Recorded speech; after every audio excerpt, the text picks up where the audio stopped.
Sosial şəbəkələrdə əxlaq normaları ilə bir araya sığmayan informasiyaların yayımına qarşı polis əməkdaşları tərəfindən profilaktik tədbirlər davam etdirilir.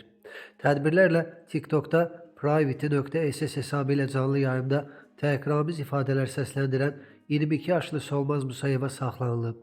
Onun barəsində internet informasiya ehtiyatlarında və ya informasiya telekommunikasiya şəbəkələrində yayılması qadağan edilən informasiyanın yerləşdirilməsinə yol verdiyinə görə protokol tərtib edilib. Müvafiq qərarla Musayeva inzibati qaydada həbs olunub. Xəbər verildiyi kimi İranın İsrailə raket atması nəticəsində iki Azərbaycanlı Amid Murtuzov və Rüstəm Qulamov həlak olublar.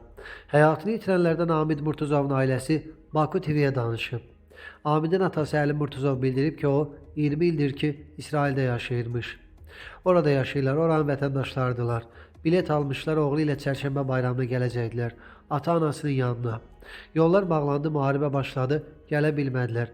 Obyektinə gedib qayıdan vaxt raket düşüb. Baldızım oğlu ilə gəldim, mən də həyətdə idim, gəldim gördüm ki, hamısı ağlaşırlar. Sonra bildim ki, oğlum rəhmətə gedib. Uşaqları orada məktəbə gedir. Qızım, iki oğlum da orada yaşayırlar. Ayın 6-sı mənlə danışdı, dedi ki, hər şey yaxşıdır. Orada da dəfn edildi. Heç cürə gətirə bilmədik. Anası xanım Xanışova qeyd edib ki, Amid ayın 17-si gəlməli idi. Balam gedib əlimdən, bala. Ayın 17-si gəlməli idi. Çərşənbədə bizimlə olacaqdı. Gələ bilmədi. Balamı öldürdülər. Digər övladlarım da qalıb orada. Gələ bilmirlər deyə anası əlavə edib.